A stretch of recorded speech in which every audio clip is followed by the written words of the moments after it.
Be prepared to have the greatest time you've ever had in your life. But first, why not listen to Vaguely Scientific? I was,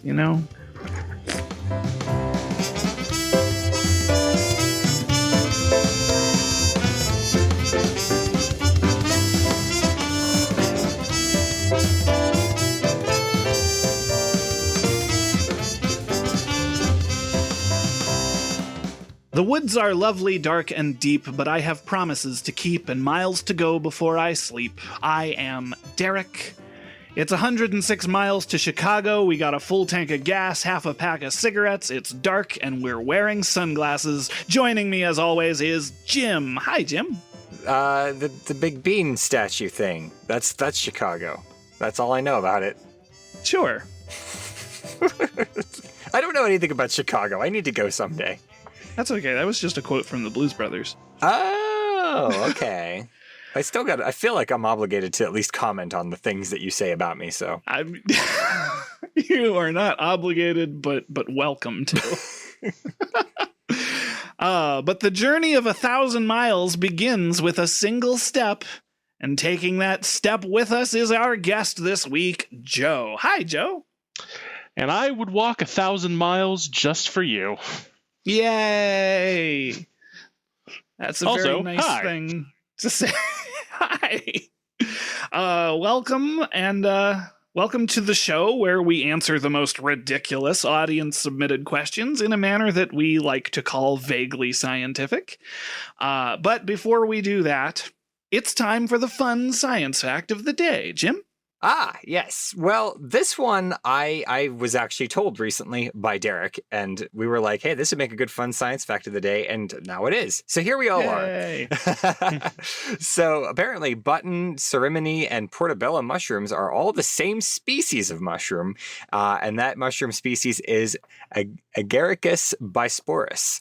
The difference between them is that they are at different points in their growth cycles when they're harvested. So button mushrooms are the youngest, cerimony are harvested as the cap turns brown and begins to open up, and portobello mushrooms are the full-grown fruiting body of the mushroom. So it's interesting. So as someone who doesn't eat mushrooms, do these all taste different? They generally do. They have different textures mostly. Yeah, different textures, and also button tends to be a bit more on the what I would consider like the normal quote-unquote mushroomy taste. Interesting. Cremini tend to be... Cremini, that's what it is. Cremini tend to be a bit more savory, and then you get into portobello, which can even be used as like meat substitutes with how umami and meaty they get. Yeah, portobello is the very savory, like they make portobello steaks that are just the mushroom. Mm-hmm. So yeah, I learned that recently that they're all actually the same species, which that's really neat. Yeah. Yeah, I actually didn't know that. I've had all three and like know what they taste like. I just didn't realize they were the same mushroom. You've devoured an entire mushroom family. Yes. I do love me some mushrooms. They're bad for my gout, but I love mushrooms. Are they? I didn't know that. There's some evidence that they cause a spike in uric acid levels in your blood, which for most people is fine. Like you can just handle it and not a big deal. But I have gouty arthritis, which means that I have a hard time dealing with that uric acid level. So yeah, I know like fun. Processed food is really bad for that. It can be, yes, as is most meats in general. And for me personally, I actually have a very hard time with like red sauce, like pasta sauce. Oh, wow. Okay. Usually you can just kind of abate it by just drinking some extra water, or there's also evidence that cherries, like black cherries, cherry juice, even tart cherries, are shockingly good at helping you deal with that. And then sometimes if the flare-up is too bad, then of course you have to go to medications. Sure. As far as I know, I don't have gout. I've known a few people who did, though. Yeah, it's awful. Well, Why don't we move on to something a bit more upbeat here? Question 1 this week comes to us from Saber. There is a short story adapted into a wildly successful movie about humans placing rockets on the planet to move it to another solar system. It's called The Wandering Earth. I know this is a bad idea, but I'd be very interested to hear all the reasons why this is a bad idea, because the movie and the short story seem to forget science exists. It's so funny because, like, you know, we have the list of questions, and, like, you know, we know about all of these in advance, and we talk about it with, you know, whoever's on the show every week. And as you were reading it, I forgot that the question specifically says, I already know this is a bad idea. Yeah. You don't have to explain this to me. Yep. I enjoyed the wording of that. Yeah. That's great. I won't lie, that it was that wording that kind of drew me to it. Yeah. So just a little backstory. The film in question, the film adaptation, is a Chinese film, and I haven't seen it. And for a while, I couldn't find it for some reason. But so I had to settle for a plot synopsis, which really doesn't have anything to do with the question. No. Just to give the littlest bit of context, it's in the future where apparently the sun has expanded into a red giant and it is threatening to engulf the earth within 100 years. Okay. So the world's nation consolidate into one world government and construct this I think it might be important, 12,000 enormous fusion-powered Earth engines to thrust the Earth out of the solar system. Okay. So I have opinions. I do now too. That generally boil down to, if you strap rockets to the Earth, we're all dead. Yeah. There's that. Like, for starters. that's about it. Boy, I wish that we could get the input of Justin, who would just bring up the frisky dingo thing that he always brings up. Yeah. We talked about strapping rockets to the moon once. Oh yeah, that was like somewhere in the first 10 episodes. Yeah. The other thing I wanted to mention was that if you're going to go to all that trouble, then why not just build like 100,000 colony ships and just launch them? Can I ask, this is on that note, how in the world would we build, like, how would we have enough physical material to build rockets that could attach to the Earth? I think that the physical material wouldn't be the problem. I think you could probably Agreed. If the sun's already expanding, then you could probably just harvest all of Mercury or something.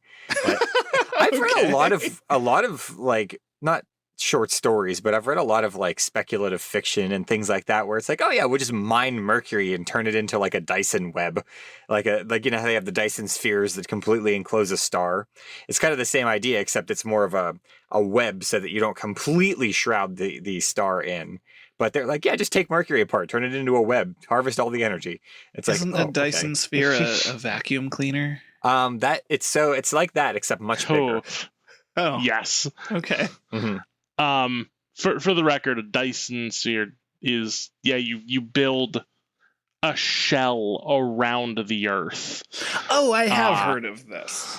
Okay. Yeah. I think I might have made the same joke. You build like rings, and others that it's a full encapsulating shell. And the other one is like you build it around your star and harvest 100% of the solar energy from that star, which is it's kind of neat because there are a lot of there was a star a couple years ago that kept going through brightening and dimming cycles at irregular intervals, and people were like, is there like a Dyson ring around this star? And it turns out it was actually just like a dust cloud, but it's still an interesting idea. But yeah, well, take Mercury apart, turn it into... The real problem you're going to run into is fuel for this thing. Okay, well that works. Also, yeah, if it's fuel, like, I mean, I guess if it's fusion powered, I guess it's not going to be like heat, fuel, and oxygen, because you use up all the Earth's oxygen in like 20 minutes. Wow, yeah. But I mean, let's also talk about the fact that, at least the way that it's described in the short story, is that all of these are placed on one side of the Earth. Oh no. Yeah. and they even show this in like artwork for the movie as well. All of the rockets are just on one side of the Earth, pointed outward, obviously, so that you're just rocketing Earth straight line. Which side of the Earth? I would have to double check. My concern is that it is. My concern is that you're losing the rotation of the Earth. My concern was that you were just going to like, you know how like when you fill up a balloon and just let it go and it spins around in a circle as it. I was thinking that too. I was also thinking, what if the rockets are like a tangent off of Earth rather than just straight up? So that they turn into one of those like 4th of July spinner things. And it just like spins. So it wouldn't go straight opposite the rocket. It would start to spin really, really fast and then kind of go up. Like those. What about, I mean, like if you stuck them on the North and South Pole, that wouldn't be a huge deal. But that's a bad idea, y'all. Yeah, I did share the specific poster I'm referencing in the Discord. Oh, okay. So you can see what I'm referring to. Okay, so they're all kind of... That could be like the Southern Hemisphere looking, although I don't know, because I can't see any like detail. Yeah, I think they may have just, especially based on a lot of the ice imagery in the artworks, I think they put them on like Antarctica. Okay, I can forgive that. I don't want to, but I can't. Because it's very like cold and snowy in a lot of the imagery for the movie. So I'm thinking they have placed these on like Antarctica and then are just rocketing the Earth from Antarctica. And yeah, there are problems with this. Still not a great plan. No. Oh boy. And we're not even like leaving yet. We're still in the parking lot and we're still already having problems. I like the image of the Earth being like a balloon and that it's just been popped and it's spiraling out of control because of... Yeah. Man, I should have played Things I Destroyed in Universe Sandbox this week. Or I should have done that, I should say. I should have played Universe Sandbox. There's actually some other artwork from the movie that actually shows like the bottom third of the planet is just covered in these rockets. And then there's another like smaller ring of them around the equator that I think are being utilized for maneuvering. Let's turn the Earth into a giant comet. Yes, that's what we're doing. Yeah, exactly. And this is totally fine and not at all a bad idea, except for the fact that you're just going to straight up kill everyone. Right. By shooting a giant Earth comet at them. Yeah. Or there's the, like, again, we're talking about we're losing the rotation of the Earth. We're losing our source of light. Yeah. Heat. And our source of heat. Yeah. We are losing... there's a potential, because we're losing the rotation, to lose the magnetic field. Oh, yeah. So, like, everything about this is bad. All right, so let me go into the little bit of science I have prepared, because it won't take long. And Jim, you're absolutely going to have to help me out with this. So it's just a fun note. I decided to look up, because the first thing I thought of, I knew obviously the construction of the rockets was going to be like impossible already.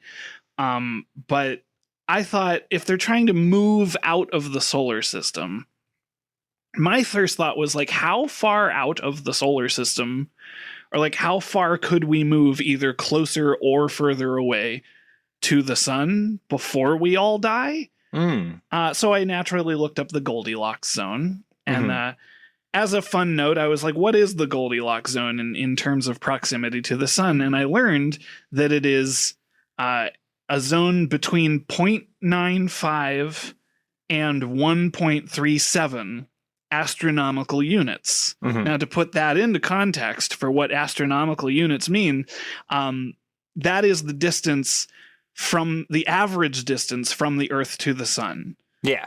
So I just thought it was a little funny that the distance the Earth can be from the sun is one Earth distance from the sun, which was not helpful to me at all. But that's approximately 93 million to 150 million miles is that kind of range. And so that's, if we go closer to the sun, we start to burn. If we go further away from the sun, the water on Earth freezes. So that's where we all die. But Jim, this is where I need your help, because I couldn't get a good answer to this, and you might not have one either. But if the sun is expanding, would not the Goldilocks zone increase its distance from the sun? Yeah, as a matter of fact, that's one of the things that I was looking into, was the idea that, assuming that humans are still living on Earth, which is probably going to be relatively unlikely in, 5 billion years. But if we were, one of the things we could do is not leave the solar system per se, but we could actually use various trickery to nudge the Earth out to a further orbit. And speculating, one of the ideas that I saw was that if you basically fire asteroids past the Earth, kind of behind it, many, many, many asteroids, it would slowly, the gravity from the asteroids would slowly pull the Earth out. And you'd have to do this, hundreds, thousands of times. But eventually you'd be able to kind of nudge the Earth further and further from the sun. But yeah, I mean, a red giant is still going to have a Goldilocks zone. Okay. There may be a difference in the amount of radiation that it's putting out, which would not be a great thing, but whatever. Solve that problem. It's fine. Yeah. The other thing I was thinking of in a very similar vein, though, was the fact that, like, as with the amount of time in the future that we're looking at here. If Earth hasn't figured out, or like I should say, if humans haven't figured out a way to just leave the Earth altogether, then I don't know, maybe we deserve to get eaten by a red giant. I'm just saying. That's also worth noting that this film takes place between 2058 and 2075, which is not not even hundreds of years. Yeah. In the future. Yeah. Someone admittedly, but if we continue to, screw up the Earth as badly as we have, we might need to do this, but not because the sun is expanding, but just because the Earth is screwed. Well, let me introduce you to the large umbrella. And it's not called that. I don't know what it's called. It's just go out and hold an umbrella so the sun doesn't burn you. No, it's they made one of these in an Arthur C. Clarke series called Time Odyssey, and the reason I bring this up is because of what Joe said, is that the idea is that you build sort of like this large, it's kind of an umbrella, and it's in space, and you open it up and it filters out a percentage of the sunlight, and it would lower the temperature of the Earth basically. So probably couldn't do that with the red giant expanding thing going on, but it's like a giant UV treated window. Yeah, exactly. Yeah. Let's all just stay in our cars all the time. That'll save us. Yeah. And definitely not be the reason we need the umbrella. No, you don't start the cars. You just live in them. Oh. And leave the windows up. And leave the windows up. And then we'll all overheat and humans will no longer pollute the planet because we'll all be dead. Yeah. Sooner than... And then the sun expands. Yeah. But it's not our problem at that point. Exactly, because we're dead. Because we're dead. We don't care. Oh yeah. So the other thing I wanted to bring up was the fact that the sun is very hot, and it makes the Earth a nice, comfortable temperature. And if you leave the sun, and we've already sort of touched on this already, but if you leave the sun, you stop having the heat. And this is a problem for a multitude of reasons, not the least of which is the fact that living creatures can only survive in a very narrow window of temperatures. And once you get to, I would say, like Mars's orbit, that ain't a good place to be. and if you straight leave the solar system, eventually you're going to get to a point where it is cold enough that the atmosphere freezes into ice and there will be nothing to breathe. So, and this happens on Pluto. There's solid nitrogen on Pluto because it's cold, and Earth's atmosphere is 70% nitrogen. So, or thereabouts. I don't know the exact number, but you see, Jim, but what you're not taking into account is that the warmth from all of the rockets will prevent that from happening. Wait, that's a good point. The warmth that are getting fuel from, I don't know, somewhere. Yeah, I'm still not 100% sure on how that's supposed to work. We're not looking at the logistics of that other than the fact that maybe we devour other planets? Well, Ooh. The only thing I could think of is if somehow, I don't even like that I'm couching this idea. If somehow, so there's these things called, I think they're called ramjets or scramjets. I don't know, but basically the idea is that both exist. Yeah, they, like if I'm understanding the principle correctly, is that they're able to funnel material through the jet to like launch it out the back, and that's like how it moves forward. It's pushing against the air. But there was this idea for like an interstellar ramjet that has a big funnel in the front, and it's basically swallowing up the ambient hydrogen of space and then filtering that down and pushing it out the back as a fusion material. And maybe that's what they did to the Earth. I don't know. It's not a great plan. It's not, but it's better than the plan that they have implemented in this book/movie. Yeah. I prefer to think of it as a Katamari. I do too now. Okay. Yep. Just we ram into other planets and absorb them, and they become part of us. We just turn Earth into Herodias, and it just devours planets on its way through space. Oh man, what if we just turned Earth into like Unicron and it was alive and same all these basic different idea, things? yeah. Well, but if we turned Earth into Unicron, then it could also have a robot form. Ooh. Let's do that. You just sold us even more on that.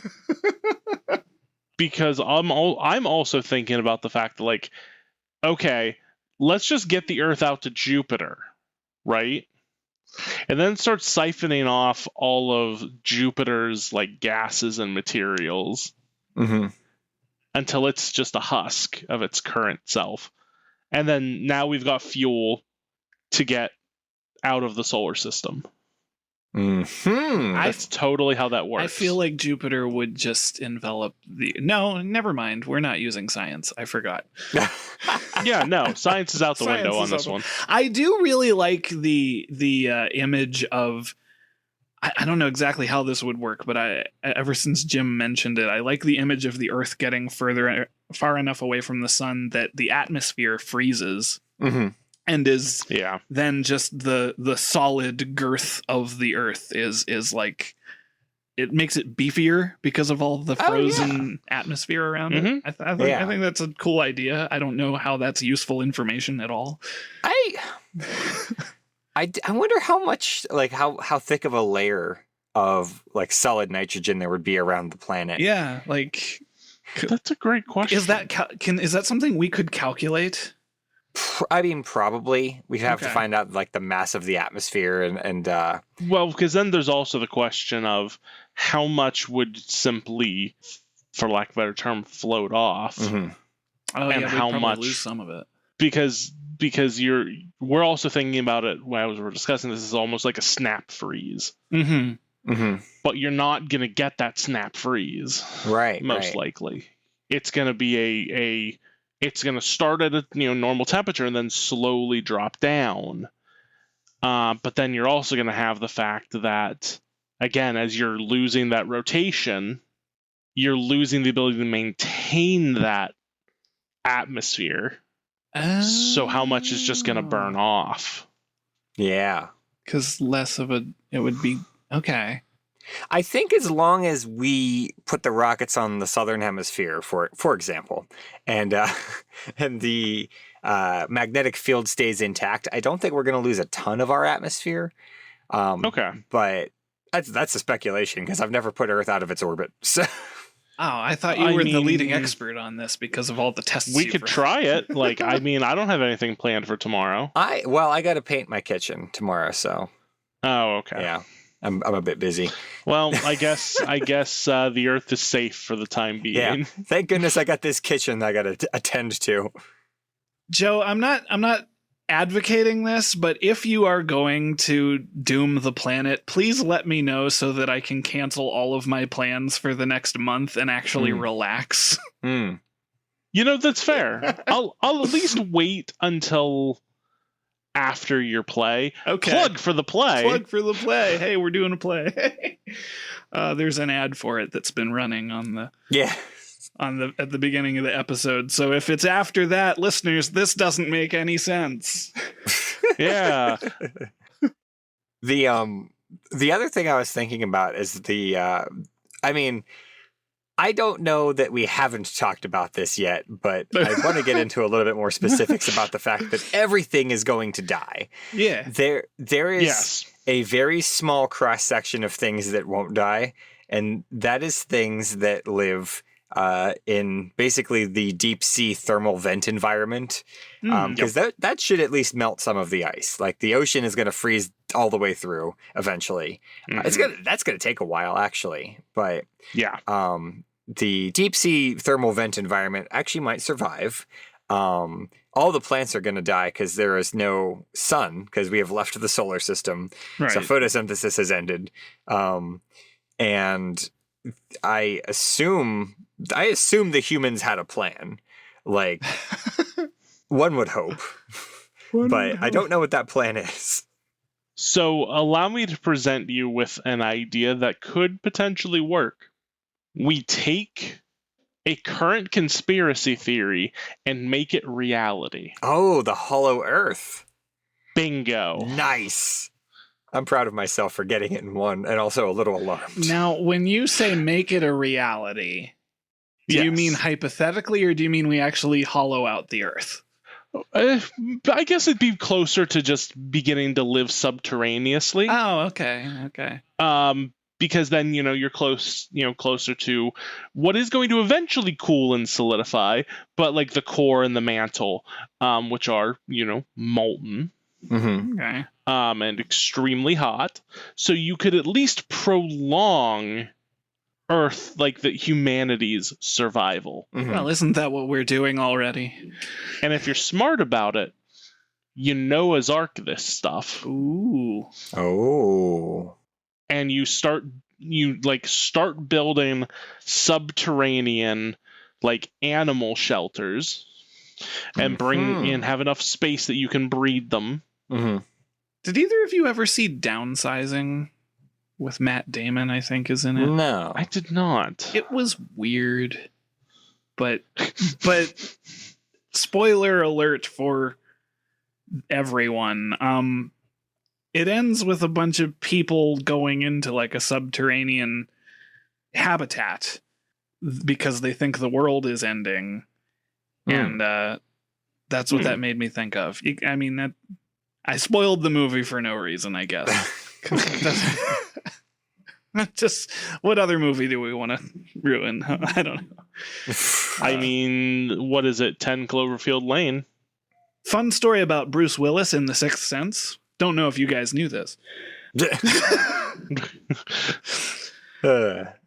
other thing I was very interested in with this one is the amount of time it would take for us to get to a new solar system is really not worth our trouble. No. I thought about that. Like if you were moving at a speed that I assume a planet would be moving at, if you were starting it from, the current speed that it is at, it would take a very long time to get anywhere. And also good luck, getting into an orbit around the star that is not terrible. So I think the other part of that, or the flip side of that, is if you were moving at a speed that would be necessary, I think the planet would probably break apart. Oh yeah, if you're moving at like relativistic speeds, right? like hydrogen atoms would start pockmarking your planet. So Yep. it'd be funny though. That's why in Star Trek they have that deflector dish, because people asked that question too many times and they said, "Oh, deflector dish." Ah, yes, the plot device. Yeah. Yep. Now, what I would say is I think it could potentially be worth going to all this trouble if they were simply moving the planet to the quote-unquote new Goldilocks zone.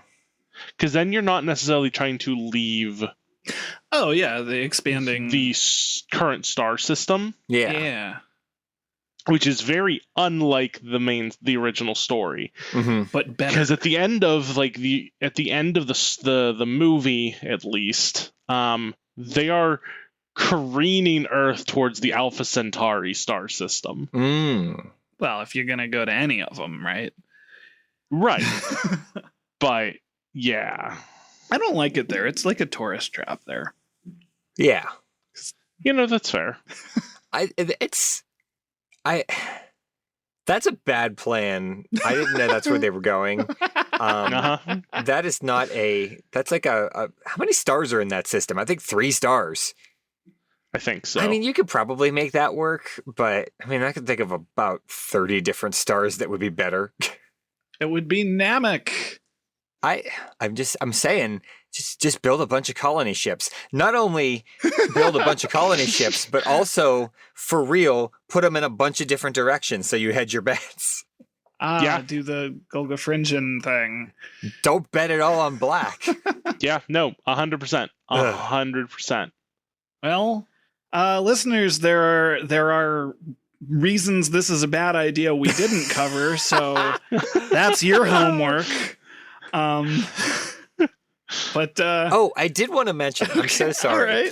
All right. This is actually the origin story of the Cybermen in classic Doctor Who. In the very first Cybermen serial, which was actually the first Doctor's regeneration, the revelation, well, not revelation, because it's the first time you meet them, but the concept is that Earth had a twin planet that was on the opposite side of the sun that got flung out of the solar system, and they had, I don't know if they attached engines or what they did to it, but it was coming back. They were bringing it back into the solar system. And because it had, left the solar system and the entire planet froze over and whatnot, all of the humans on that planet turned themselves into Cybermen to survive, all of the bad things we've talked about today. So interesting. So I did think that was really interesting, is that it is very similar in conceit to the origin of the original classic Cybermen. Interesting. Well, there you go. Did you say there's another sun on the opposite side of what did you say? There was a twin Earth. There was a on twin the opposite Earth. side of the sun. Yeah. Okay, so that was the original concept for Krypton. Oh, is it? Yeah. That's interesting. They got rid of that like a long time ago, but it was the idea was that it was counter Earth. Yeah, that shows up a lot in fiction. Okay. There's like a TV tropes page for it. Don't go there. It's a bad idea. It doesn't make sense because like we know other planets in our solar system, so like we would be able to. Yeah, I understand why they could say like, oh, because we can't see exactly around the sun, then maybe we wouldn't know about it. But there are other ways you can infer where things. That's how we discovered Uranus and Neptune, is through perturbations in orbits and whatnot. So. Right. Oh, that's just interesting. I didn't know that was the Cybermen thing. Yeah. Cybermen, not Cybermen. I have DBZ on the brain. Dragon Ball Z, yeah. So we have a second question this week. And question 2 this week, listeners can weigh in on this one as well, I suppose. Why do people like hot, spicy food? Because if I ain't crying, it ain't good. All right. We'll see you next time. This is a question I always ask because I don't like spicy food. So Yeah. You see, and here's the thing, I am one of those people who loves spicy food. Interesting. But there are actual reasons behind it. And this is something I did actually do some research on before this. All right. So first off, for those who don't know, the main thing that makes, food spicy, quote unquote, is a chemical compound known as capsaicin. Capsaicin binds to receptors on your tongue and in your mouth, and that's what makes it feel painful and feel hot. Now, because capsaicin causes pain, as your body deals with that, it begins to think that the body is in danger. And so when you're in danger, you get a fight or flight response, which releases endorphins. So as your body eliminates the threat of the spicy food, you get endorphins, which causes happiness, and actually there's evidence that it creates a similar high to those who do a lot of exercising. I see. Okay.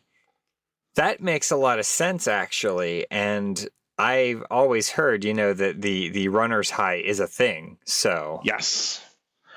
My significant other just finished, not this, I guess this will date when we recorded this episode, but just a couple weeks ago, the Pittsburgh Half Marathon.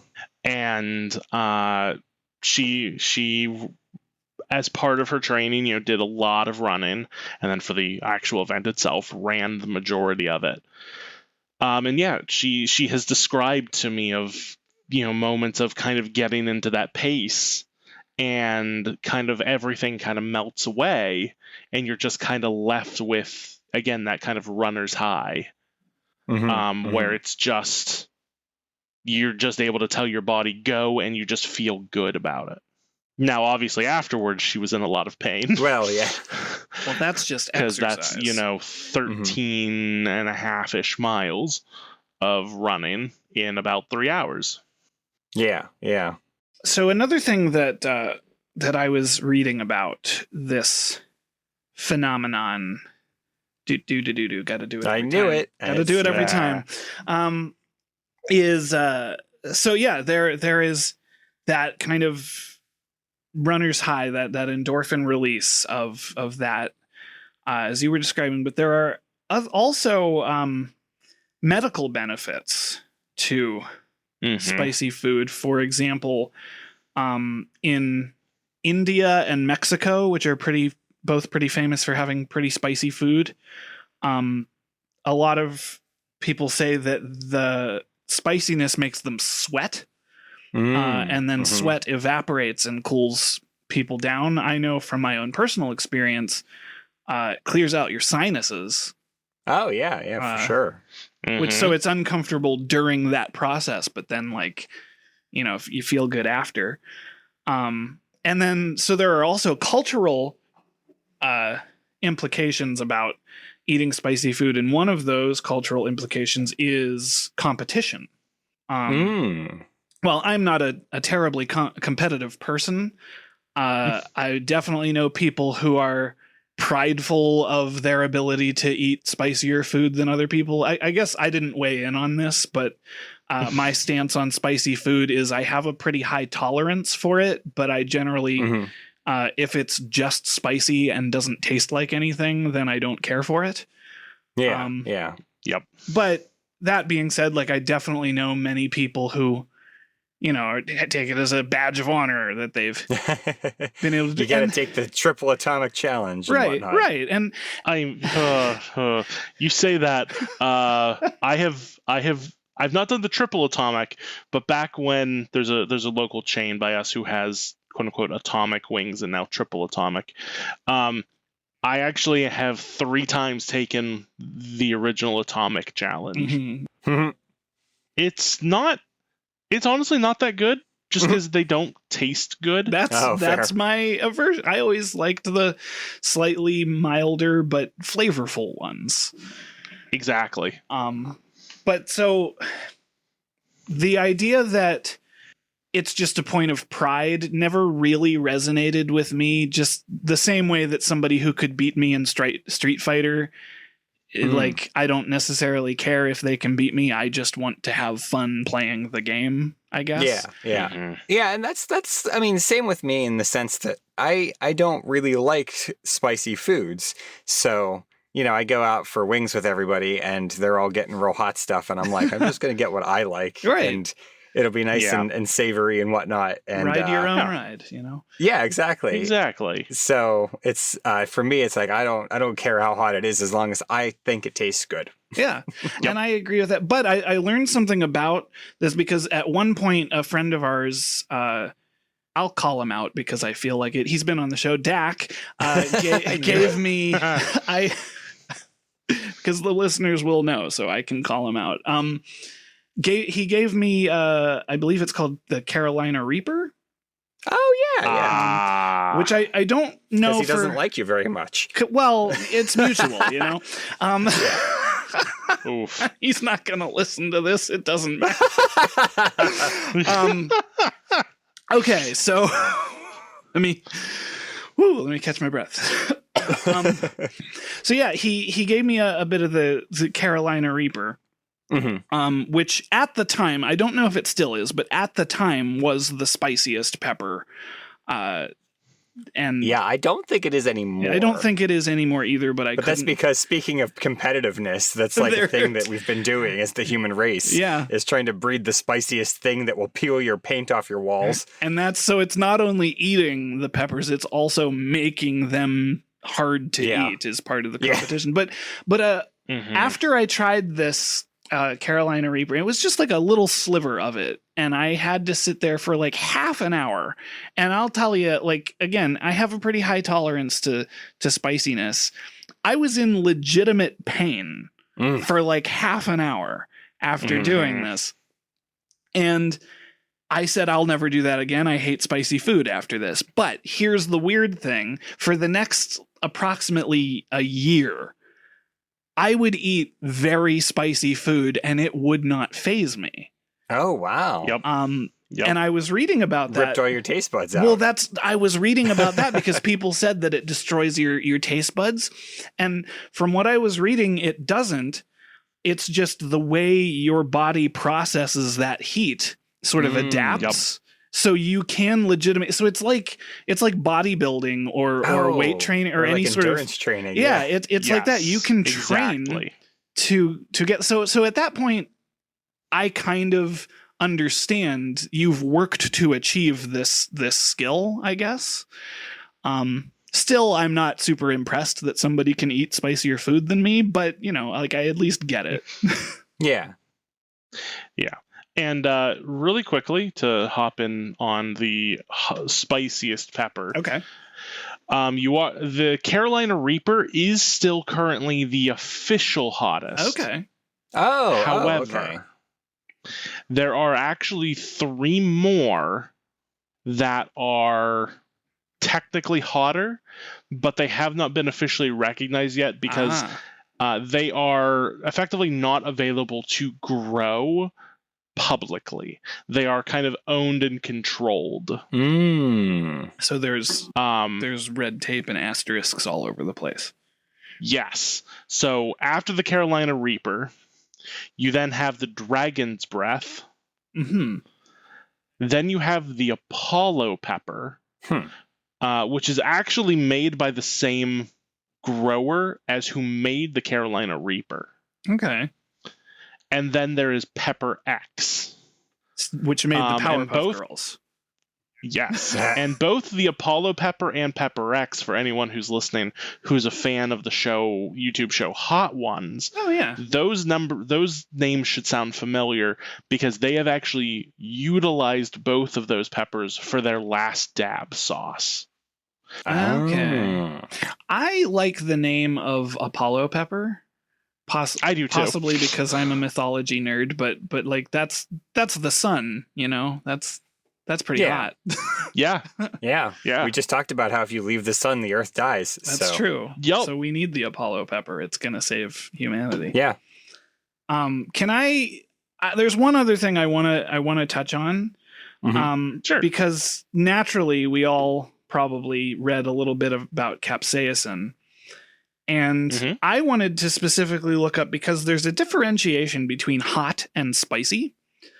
Yes. And I wanted to look up, not all spiciness is caused by this capsaicin tricking our brain into thinking it's on fire. So a good example of something like wasabi or onions and garlic. These are things that also kind of give that weird bite, but they're not actually caused by capsaicin. And this doesn't really matter, but I learned that wasabi has allyl isothiocyanate. There's a word for you. And onions and garlic have allicin, allicin, Allison, maybe Allison. Yeah, Allison. Allison's nice. So an interesting note about that is that because these things aren't peppers, they don't appear on the Scoville scale.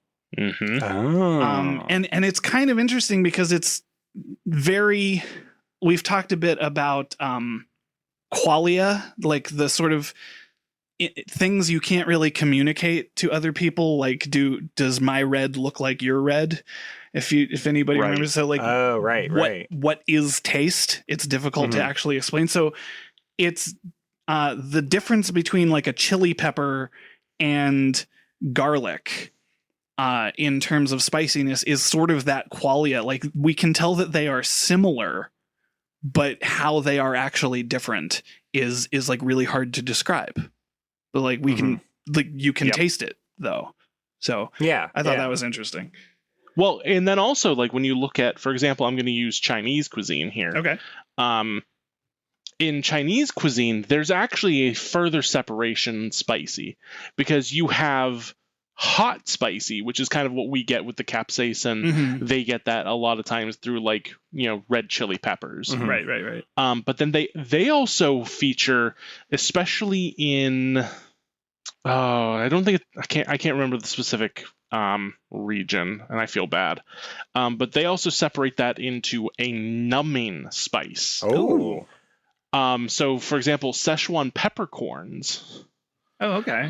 They actually don't utilize capsaicin, and if you actually bite into one of these peppercorns, instead of your mouth getting on fire, it's going to go numb. I think that would be piperine is the chemical. Interesting. There. Maybe. That's what would be in like black peppercorns. Yeah. And so that's kind of another way that they look at spicy, is that you have both. And of course you have to have a balance of it. You have to have both for it to be considered spicy and to be considered traditional.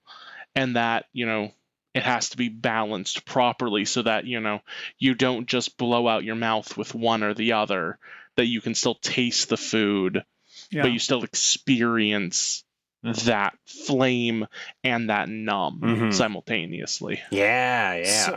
So my oversimplified answer to this question, based on everything we've talked about now, is that I think spicy food, like, people like spicy food for the same reason that they like any sort of palate, which is that there are so many different ways to modify this and it's just, cooking. It's people like this because of all the variety. Because when you're looking at spiciness, you're looking at like the duration, the intensity, the location of the burning, when it begins, like if it's an aftertaste or immediate, like all those different things, and then pairing them with different other spices and flavors and stuff. So it's it's the nuance that we like. Yeah. And then another thing that I meant to bring up earlier and completely forgot and completely skipped it on my notes. In addition to kind of the endorphin release, and also with endorphin you also get an adrenaline release. Mhm. But also, it also seems to be that a lot of these hot peppers have chemicals in them that are actually harmful to bacteria and viruses. Oh yeah, they're like yeah, superfoods. And so they're actually, well, and more than that, they were also used as preservatives. Oh, I did read Mm. that. Yeah, especially in like India, I was reading about that. Exactly. Yeah, and I should have remembered it when you brought up India and Mexico, Mhm. because that was a big thing for them as well, was because they didn't really have the cold of, for example, like England and Scandinavia, Right. where they could preserve their foods that way or via salt. And pre-refrigerator, of course. Oh. You would then douse it in these super spicy peppers and sauces, because then they would actually help keep the bacteria from growing. Mhm. Yeah, that's interesting because we think about nowadays when we have modern technology, we think about marinades as just different flavor profiles. But like a marinade is something that was supposed to preserve the food. Mm-hmm. Yeah. So we didn't all die, hmm Yeah, it's weird thinking about that sort of thing, because that's also why there's like, a lot of various alcohol drinking that happened in the 1700s Yeah. on pirate ships and Mhm. whatnot. So, and other ships because too. it purified because the water wasn't clean. Like I know Right. that's why. But that little Exactly. bit of alcohol. Like in Russian history, that like vodka is you had to drink vodka because water would give you like dysentery. Yeah. Yep. So same idea with the spices, Yeah, Yeah. we're hurting our bodies so that we don't hurt our bodies. Yeah. Heck There yeah. are degrees. Well, and again, like kind of what you had brought up too, there's a discussion at least that these spicy peppers and hot peppers might be some sort of superfood as well, because of the fact that they've been linked to better digestion, they've been Mhm. linked to anti-inflammatory effects, they've been linked to an increase in metabolism, And they're tasty. reduced cancer risk. hmm Like, there's all kinds of benefits that come from eating these spicy foods.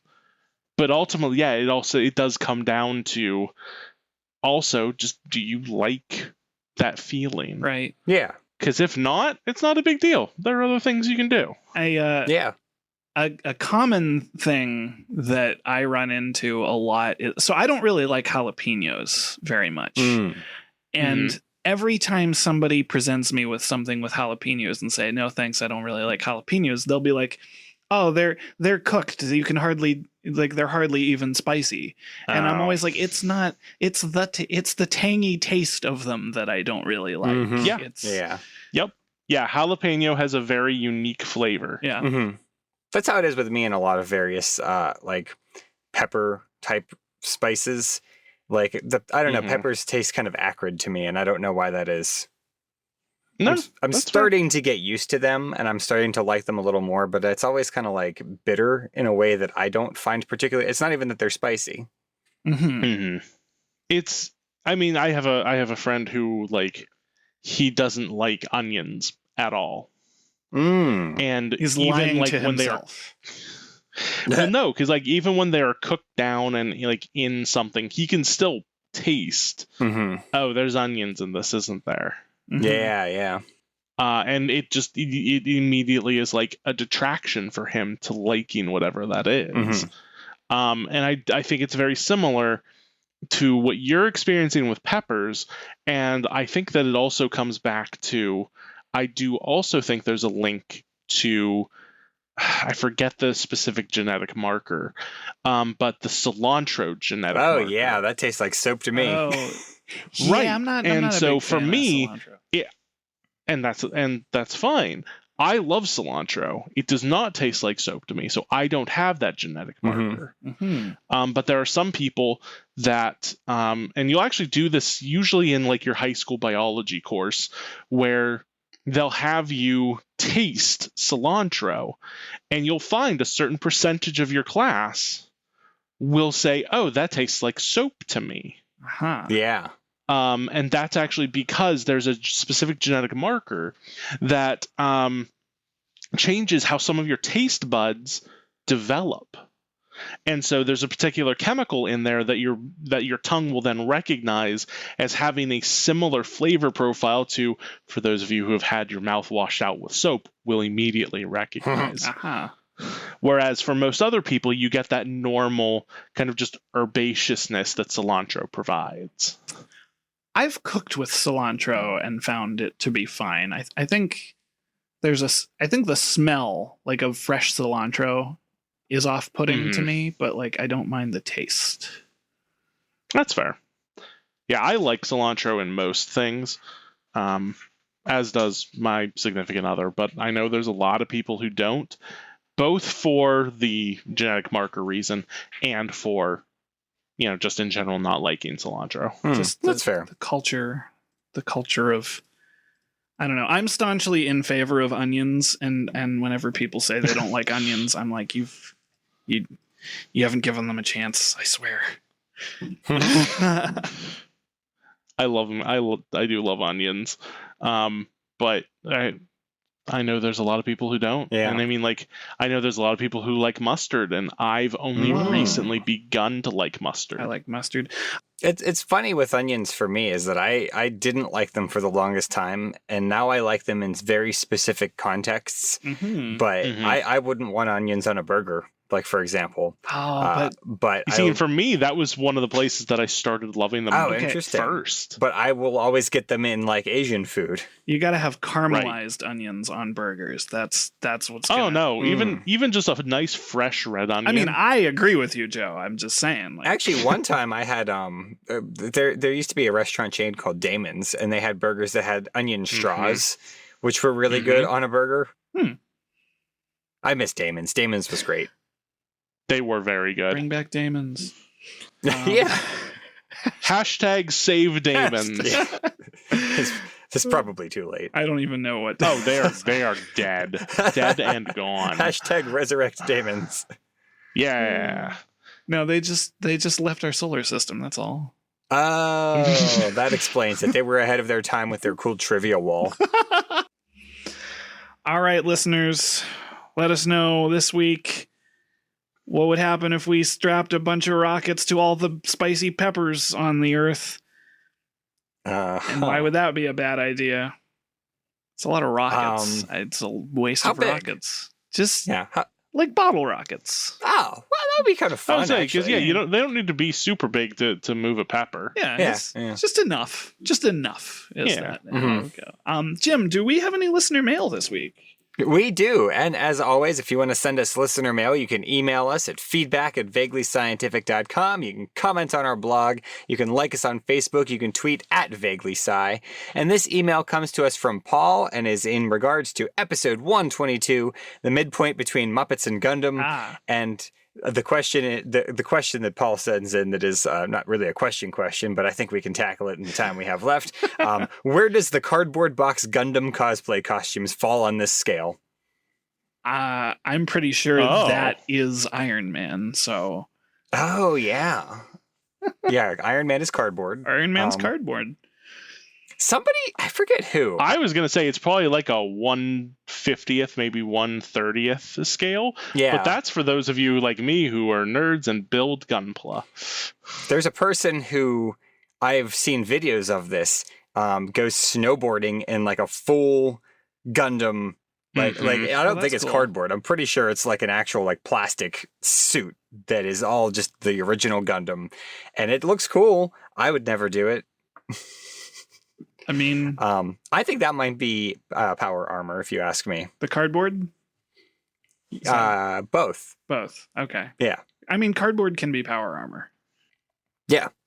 If it makes you more powerful, even if it's psychological. Yeah. The placebo suit. Yeah. Well, thank you very much for that email. And if you have a question that needs to be answered in a vaguely scientific manner, please email us at questions@vaguelyscientific.com. If you want to get our episodes the minute that they're released, you can subscribe to our podcast on Apple Podcasts, Google Play, and all the other cool places that podcasts like to hang out. And subscribing and leaving feedback really helps us out, and so does telling your friends. And you can tell your friends over a nice dish of vindaloo. Yeah. Mm-hmm. Yeah. Our vaguely musical intro is composed by Anthony Pizzelli. And don't forget to check out our merch store over at vaguelyscientific.threadless.com. There's all kinds of stuff over there. There's the t-shirts, there's the mugs, there's the there's buttons and stickers. There might be stickers. There's stickers and magnets. There's stickers. There's magnets. I love the magnets. I love the I wish they had patches. I wish they had bumper stickers. Threadless is always adding new stuff. Maybe someday in 6 months. Because now they have mouse pads, which I think is cool. Yeah. Maybe you should email them with a suggestion on that. Okay. I should. We could do that. Yeah. The worst that they will say is nothing, because they won't get back to me. Right. Yeah. Doesn't hurt us. Yeah. So thank you to Joe for being our guest this week. Happy to be here. Thanks for having me. Yeah. Mm-hmm. For Vaguely Scientific, I am Derek. I'm Jim. I'm Joe. And these boots were made for walking, so that's just what I'll do. Toodaloo. Hashtag save Damons. Yes. I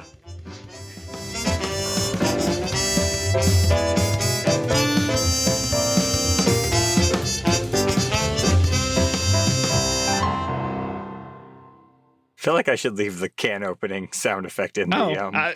you can if you want. I didn't. I'll see how it sounds You in can post. if you want. This is the best episode we've done so far. Well, good night, everybody. Yeah, we better stop now while we're ahead.